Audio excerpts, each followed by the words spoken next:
The Jamestown area has been blessed by having Jim Roselle at WJTN. Jim knows everyone, and everyone knows Jim.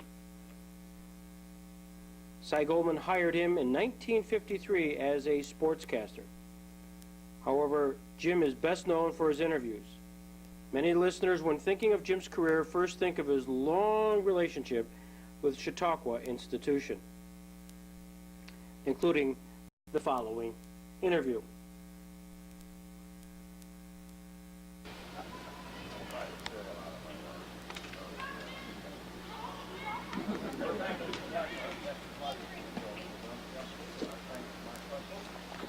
You can imagine a history professor years from now telling the students about a president involved in 3 major scandals, not counting a sexual harassment suit and a wife who talked to Eleanor Roosevelt. And the students would say, who was this man? And he would say, he was the front runner. It's incredible. So then you have Dole, who, his platform is a bale of tobacco, and it looks as if he's coming out like he's running for governor of North Carolina instead of the presidency. He said tobacco is not addictive, but milk can be harmful to children. So it looks to me like the check from the dairy lobby got lost in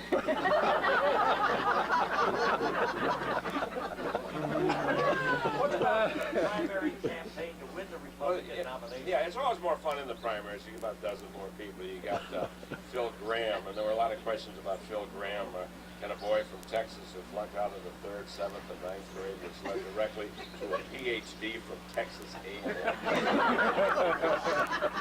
So now I know Graham did, in fact, go to the University of Georgia, but I have the University of Georgia's permission to say that he got his degree at Texas A&M.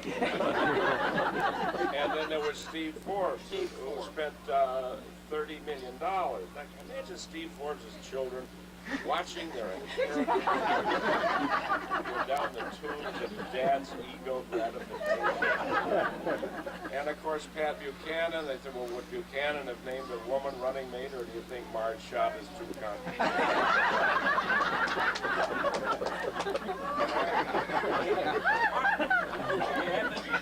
I'm not proud of that joke, you know. This is only the veranda here. Speaking of the veranda, they still have seatbelts at the Wednesday. No, they got the porch is still crooked, but they straightened out the beachfront there. No, they didn't. It's all straight. Really is now leveling with us. It's very nice. Very nice. You know, the one candidate you haven't mentioned, Mark Russell did a story because he's there and then he's not there. That's Richard Lugar. Oh, Lugar.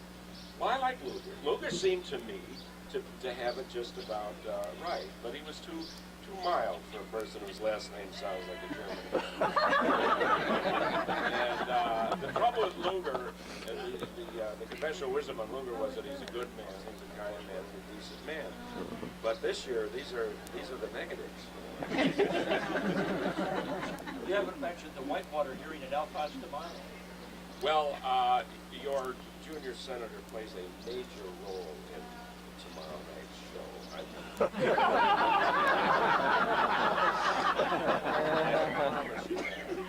That's it. I'm not going to get up. Well, let me try. I was working on this song about Dole, and it's to the tune of "These Are a Few of My Favorite Things." We don't have a piano here, and I guess that makes us very fortunate.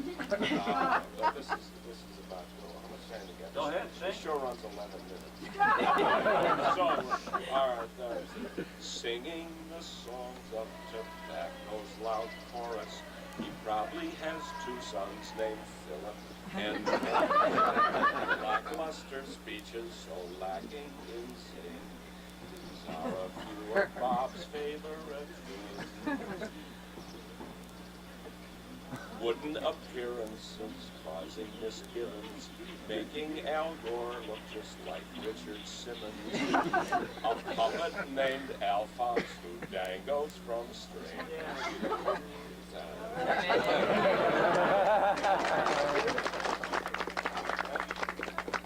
I I said a puppet D'Amato, would that have registered? When I said Alphonse, what?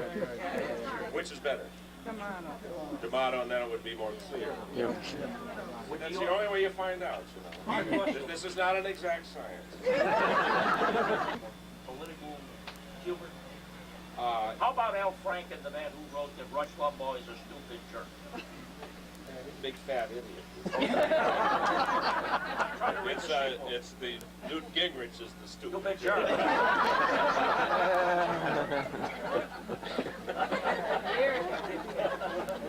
Franken had that wild line where he's up in New Hampshire. Franken is partisan. I'm bipartisan. He's partisan. But he was talking to a man from Belgium, I guess it was, or Holland, the Netherlands, and he was a journalist in the New Hampshire primary. And he said, "What about Bob Dole? What about him? Oh, he's too old." And Franklin said, "He wasn't too old to go over there and save your sorry Dutch ass."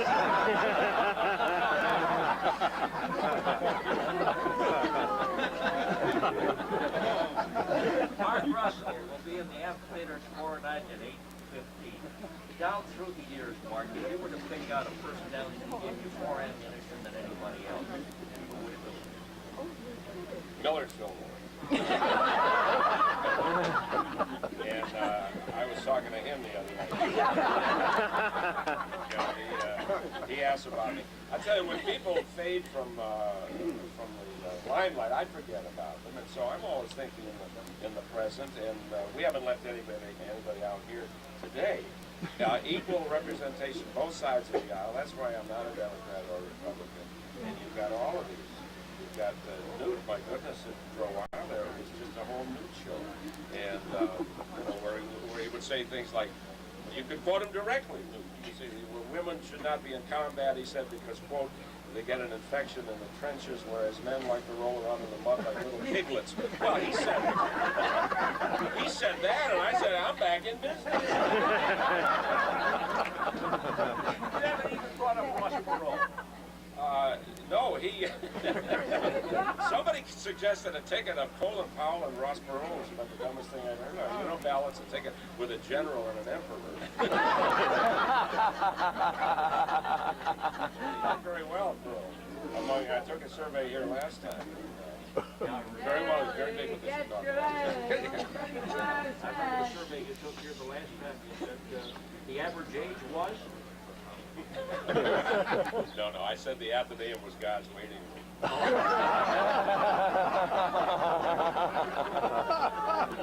I don't do those jokes anymore because I am blending right in there. We took a survey at the Athenaeum yesterday, as a matter of fact. Most of them believe that Bob Dole is too young to be president.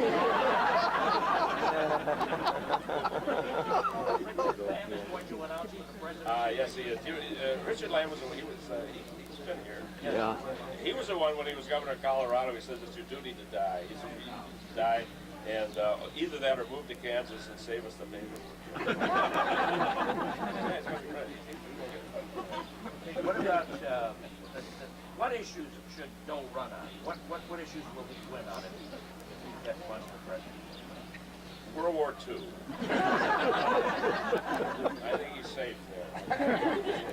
Nobody picked up on this. He was talking. I'm not making this up, but I don't think I dreamed it. He was talking to some kids, 5th graders, and he was telling them. He said, "Well, Glenn Miller had a great band."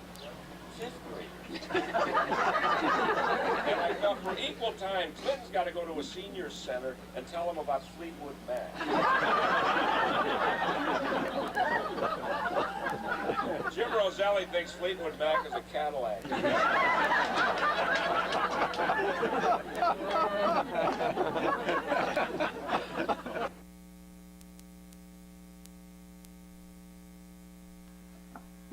How many mornings has the Jamestown area awoke to listen to Jim Roselle commence his program by stating, "Good morning, hometown Jamestown and neighbors, and join me in a cup of happiness." As noted, Jim has interviewed Chautauqua guests including Margaret Mead, Tony Bennett, and Bill Clinton. He certainly is an institution at Chautauqua Institution. Whether talking to famous people at Chautauqua or reminiscing with callers every weekday morning on his show, it's amazing how he puts people at ease. However, Jim is more than just interviews. Jim's start was really in baseball, and he was hired originally in 1953 as a sportscaster. Here, let him tell you about his start.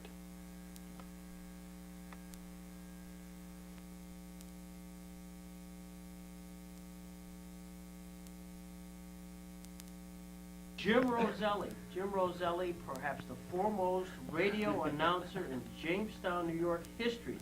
But we've learned that, Jim, one of your early loves was professional baseball and the opportunity perhaps to announce professional baseball. And how did you get started with baseball, and not only your interest from where you were brought up, but also how you got involved in Jamestown baseball? Well, my interest in sports came through radio, listening to radio, when radio was the only medium, no competition in those days from anything else. But I was a great fan of a sportscaster named Bill Stern. And Bill Stern used to do the college play-by-play football on Saturday afternoons. And he also had a show called the Colgate Newsreel. And I believe Paul Harvey took a page out of that program, believe it or not, because on that program, he would always have a story in which you had to wait till the end of the story to find out who it related to. It was like Paul Harvey's Rest of the Story. He didn't title it that, but he would tell the story of a young athlete who fought obstacles, great odds, but went on to become famous. And I remember vividly the story of the young boy who burned his legs, and the doctors told him he'd never walk, let alone run again. And you know who that story was about? The famous miler Glenn Cunningham. So he had the ability to captivate you. And radio, as I've often said, just lets you use your imagination. And when he described football games on Saturday afternoon, I always recall that when a runner was loose and on the go for a touchdown, it was up to the 40, 45, 50, down to the 45, the third. And you could run with the guy. You're running with him to the end zone. And I said, what a wonderful job. Describing that game for untold thousands of people or whatever. And I thought, I would love to do that someday. But it's just an idea that you flirt with.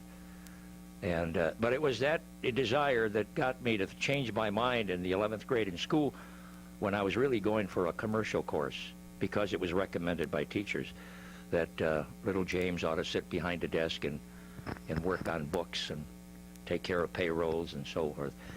But the little bug in the back of my head said, why can't I go on and try it? And in the neighborhood, Greg, I used to, the kids or today's contemporaries would tell you I would sit on the curb with a little stick in my hand, and while they were playing, I would do a little play-by-play. So that's how the interest started. And from that interest, just give me a little bit of background. Well, a little more. Of course, then I had one of the greatest sports thrills of my life, was going to the boys club and actually playing competitive basketball, competitive softball. If you want to consider ping pong a sport, I played the game fairly well, enough to win the city title for youngsters 18 and under. I played Eddie Bello in the city championship on the Y floor. And I feel like somebody going to a championship of their own, but I had to represent the boys club, and Eddie representing the Y, and we're fighting for the city title. And I knew the responsibilities on my shoulder, and there was an audience gathered around. And that's a mini feeling of going for a title, but it was a wonderful thrill. But the boys club also gave us a chance to see our first Major League Baseball game, because we had a group of youngsters. We were a club, mainly from Franklin Street in that area, and Mr. Clements let us run the candy stand on Friday nights. We sold candy to the moviegoers. Movie was 5 cents, but there was an intermission. They'd come and buy candy at the candy stand. We learned how to go buy it wholesale and sell it retail, and we learned what favorite candy, what their favorite was. We'd go to Weekly Olson, pick up our supply for the week.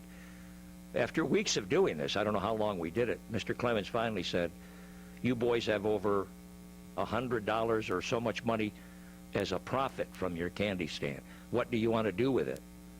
And we said, Mr. Clemens, can we see a major league game? And he said, well, let me see. He came back to us and said, I've got the board of directors who have cars, and they've agreed to take you to a major league game. He gave us the date, 1941. And we went to Cleveland to watch the New York Yankees.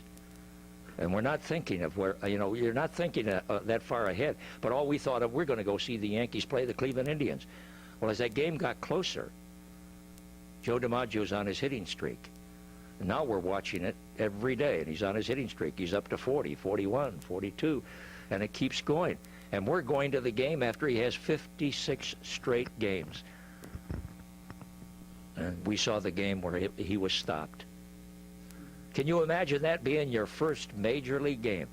I can see the ball off Joe DiMaggio's bat screaming down the third base line. His first time at bat. And Ken Keltner making one of those miraculous backstops, and he got him out by, is this television? By that much. And that was number one. Keltner stopped him again. But the most dramatic moment, 68,000 people. Joe DiMaggio is 0 for 3, the ninth inning. And the Yankees have to start a rally in order to get him up. They can't go 1, 2, 3 because he won't get up. Yankees start a rally. DiMaggio's up, bases loaded, 1 out. 68,000 fans standing up. Is he going to save the streak or isn't he? Double play.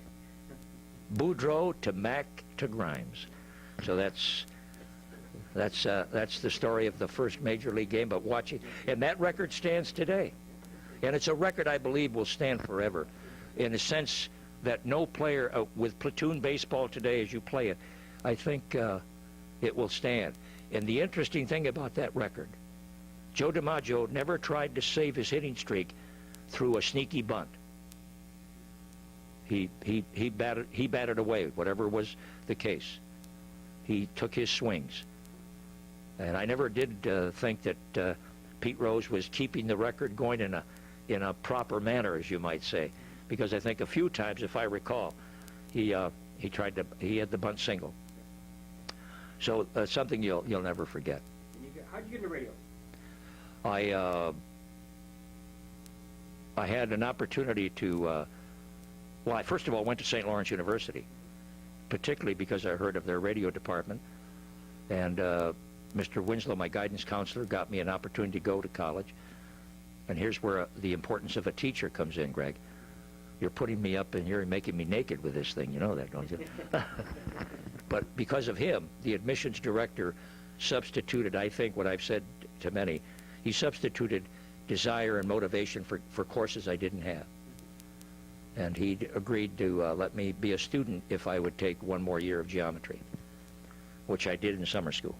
So I went to St. Lawrence, and they have a radio department. They have a campus station, KSLU. And I was excited, and it can't be a major, but it could be the biggest minor you have in college. So I entered a radio class. The professor named Miss Pazel just made us one day go into a studio and read some script. And I recall sitting in there with my heart beating, thinking I was, this was it. And I did what I could, and I didn't get any feedback from what I did yet. But we were going along in the course, and she decided that one Christmas vacation it was, she said, James, when you come back, I'm going to let you do a basketball game. I know your interest in sports. So I went home during Christmas, and I tuned into Madison Square Garden, Marty Glickman, and I listened to basketball. And I listened just to the rhythm of the game, bringing the ball inbounds, bringing it down the left side of the court, past the keyhole, in front of the keyhole, into the corner, up, no good, nope, no good, all that sort of dramatic description of a shot that bounces off the rim, possession, so-and-so. Back on defense, passes the into the offensive zone, that sort of thing. So I thought, okay, I'll just keep that in mind. Went back and did a ball game. And it was interesting because I did it on the level of the court, which doesn't give you the best sight of a ball game. You should be looking down at the court. It's a better it's a better scene, I think. You get a better overall view. But anyway, the game was over. She called me into the office the next day and said to me, I'm going to be very honest with you. She says, up until this game that you did, I was going to tell you to change courses.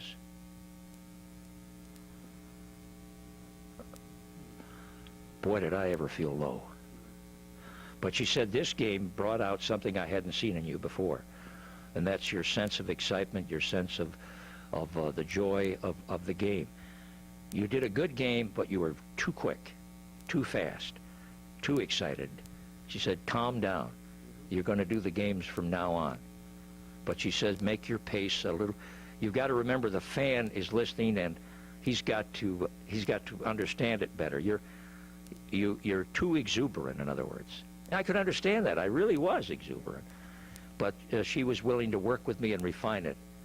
And I keep thinking of the nightmare of thinking if that hadn't happened, her recommendation to me would have been to go into some other field.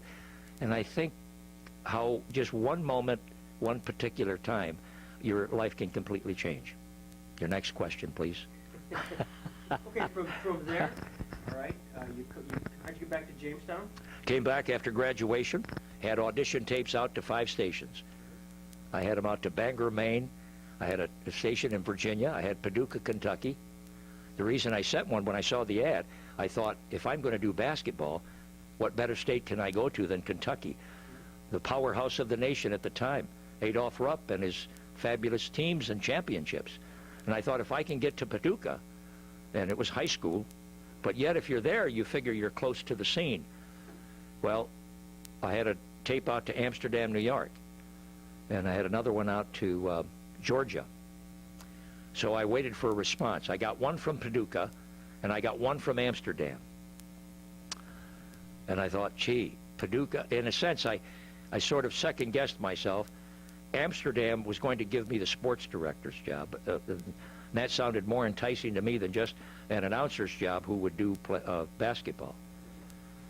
So I turned down the Paducah job in order to be closer to home in Amsterdam and then be the head man of the sports department. And I waited. The first letter was so encouraging, I thought I had it. 5 weeks later, I got a second letter saying, after long, long consideration, we promoted someone on the staff, but you're in our files. What brought you to Jamestown? Well, I wanted to be back home, waiting for that job to open. I didn't get it, so now I had to wait for other possibilities. In the meantime, I worked for my brother Phil and my brother Ross at the Royal Hat Shop. And my brother Phil was constantly my ambassador. Cy Goldman would go in and get shoe shines every morning. There was a shoe shine stand. Cy would go in and get a shoe shine, and Phil would bug him every day. When are you going to give my brother a job? You got to hear my brother, you know. And he kept just pounding on him and hounding him. It so happens that Sam Manello, who owned the bowling alley in town, Pine Street, and also the Palladium, wanted to sponsor a bowling show at the time. And Phil and Sam were very good friends, and Sam said to Cy, I'll buy a bowling show on Sunday, only if Jim Roselle does it. And it was a 10-minute show called Alley Dust. All it was 10 minutes of the highlight scores of the week. And I remember putting on a big transcription on the turntable, which gave you the sound effects of a bowling alley. The ball would roll down the alley, crash the pins, and it sounded like you're broadcasting on location, you know. And you'd start the record, it was background, and you'd say, time for Alley Dust, the highlights of the week, you know. And all you did was just give the high scores of leagues, the top 3-game series, the top single game, who picked the toughest splits, who had the best team score. 10 minutes of that. I got paid $3. But I was so excited to get that job. And then Cy decided, they lost their sportscaster, and he let me do a high school football game. Not full-time. I never did get a full-time job. I worked part-time from 1950 to 1951. I did from alley dusk 5 minutes a night, 6:05, reports on sports, and continued to hold my job with my brother's store. And then I got my first full-time job because I visited my friend, Mr. Clements. Here we go again. I went to say hello to him after not seeing him for 6 years, and he got me an audition at a station in Harrisburg, and I got the job in Harrisburg, PA as a full-time announcer. And how'd you work your way back here then? Well, Craig, it's the impact of your hometown and your family that really made me think, I'm here with my first full-time job, but I knew after a month or so that I wanted to go back home. The big city, the capital city of Pennsylvania, Harrisburg, did not have the personality that Jamestown had. And you can't come from a small town and take it out of you that fast. You know, I missed my brothers, my sisters, my family, my friends, and I thought, let me get my experience here. Let me get it here. And hopefully, an opening will occur at WJTN again in the future. I didn't see anything happening. One day, year and a half later, I'm reading Broadcasting Magazine, and I see an ad for Warren, Pennsylvania, WNAE. And I went to a public phone in the square. I didn't want to do it from the station. As soon as I got out of work, I went to a public phone and I called Warren. And Mr. Potter, David Potter, who knew me through WJTN in my part-time job, answered the phone, and I said, Mr. Potter, I've read your ad. And he said, you want the job, Jim? And I got caught by surprise, and I said, I'll take it. I just said I'll take it because I was going to be 20 miles from home. And I figured if I'm that close to home, I can find out about any openings in Jamestown. So I took the job in Warren, PA, after a year and a half experience in Harrisburg. It was 3 months in Warren, and then I heard a rumor that John Horan, who was an announcer at the time, also went to college with me at St. Lawrence, was going to go into the insurance business, and there was an opening. So I quickly called. I went up, talked to Cy, got my first full-time job, September 1951. It's February 1996, and here I am. And your history. Baseball. Did you ever, let me just back up. Did Jamestown Professional Baseball do radio live? Yes. About when? Wednesday nights. Wednesday nights? Wednesdays, if I remember, it was every Wednesday we did a game a week. It was sponsored by Fort Pitt Beer, and I used to love to say their slogan, Fort Pitt, that's it. Now, were you the play-by-play? Yes. You were everything, or did you have two? No, I was everything. I went to out-of-town games. Out-of-town games. I did every stadium in the Pony League. I went to Batavia, Hornell, Wellsville, Olean, Bradford, Hamilton, Lockport. Did I leave anybody out? I don't think so. The Pony League at that time. Yes. And the broadcasting booths, Greg? Yeah. Very interesting broadcasting booths. They really weren't what you'd call the modern-day booths. The one in Lockport was like a little shack for just two people to sit in. And it was just enough room in there to have two chairs, and then there was a counter. I'll never forget starting the game, and then it rained. And the rain was washing away my scorecard. Because there was no room. Literally no room. And there were other wonderful incidents, you know, of doing games from other broadcasting booths. Hamilton, Ontario was a booth way up over the stadium. But that's when Greg Malevy, Jake Pittler, you talk about Jake Pittler. Sure, there was Don Zimmer in the thing, and of course some of the great names from the Jamestown team that went on to do great things. Earl Rapp, of course Johnny Newman, our home run king, had the pleasure of doing those games one day a week. Enjoyed it. In the early 40s? No, this would have been 1953, 54. Yeah. One of the pitchers that I did, he pitched a 5-0 game. I'll never forget it, because it was shortly thereafter, after not following his career much, but all of a sudden he's on the roster of the Detroit Tigers. Was Frank Larry. Remember, he became a 20-game winner for the Tigers. I did a game where he pitched and won 5-0. And it's just amazing when you think of the personalities you were involved in, and then they went on to become big stars. Yeah. There were a few in your time, yeah. Now, did any of the other radio stations, did JTN do radio before that? Not that I recall. JOC, did they do radio? Not that I recall. Jerry Lawson, he was with... Jerry was with the other station. He may. It's a good question. You're letting me think hard. But Jerry and I, of course, Jerry was a play-by-play man also. But I don't know if he did the games or if he did high school football too, as much as I did. Jerry Lawson, did he do play-by-plays? He did some play-by-play. I think so. But we had it on a kind of a regular basis, and we had the high school football games on a regular basis at the time. Did you ever work off the ticker tape? I helped Max Robinson sometimes. I never did a game off the ticker tape, but I remember watching Max Robinson do ticker tape. It was interesting to see how you stay a batter or two behind and how you created the crowd noise. How did you do it? Tell us. Well, the background, you get the sound effects. And, of course, you know what's coming up, so you try to play accordingly. If there's a hit, you play a little crowd noise that sounds like something's going on.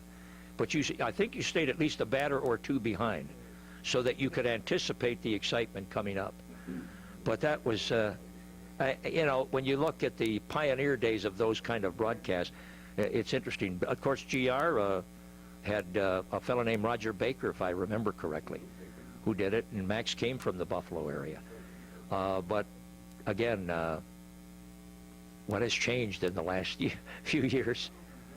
The coverage now, and you look at how sports is covered thoroughly by sports networks, and we used to wait desperately for a newscast to end with a sports show so we could catch up on the scores, and we wouldn't have that opportunity to say if we missed it at 6, we'll hear it again at an hour later. No, today you can tune in anytime you want and bring yourself up to date in the world of sports.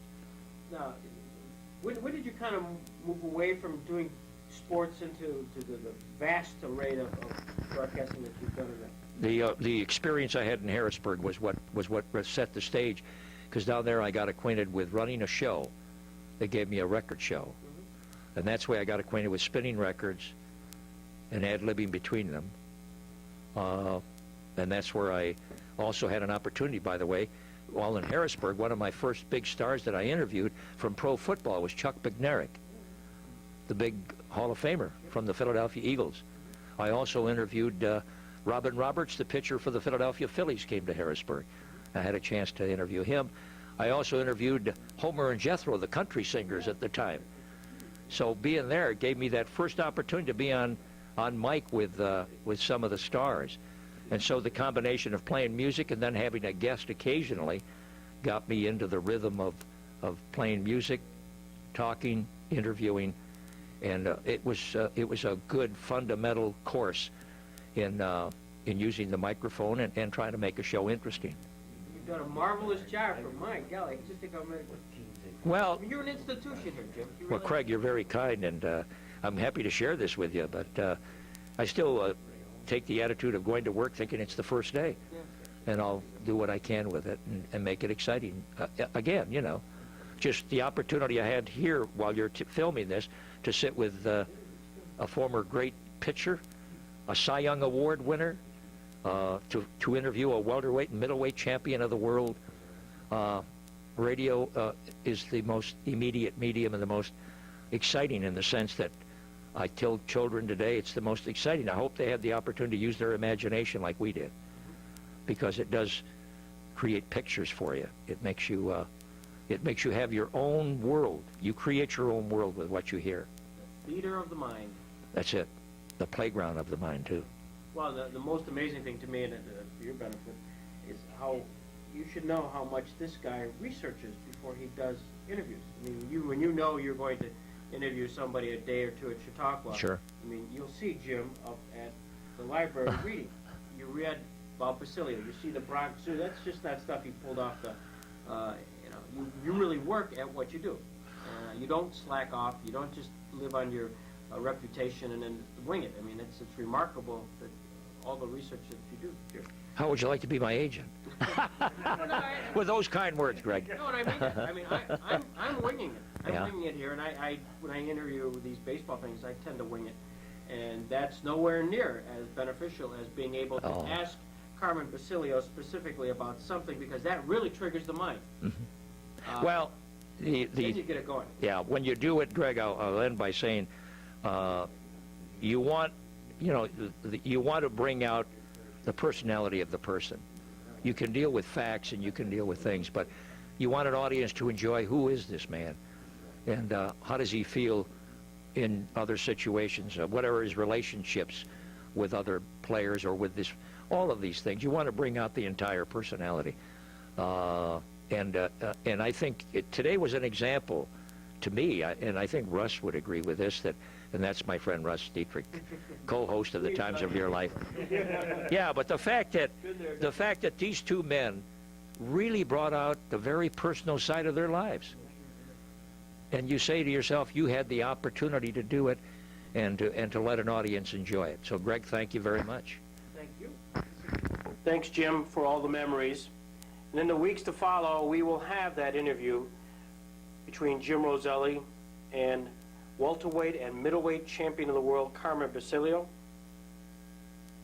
and conclude the following week with an interview with Cy Young Award winner Sparky Lyle.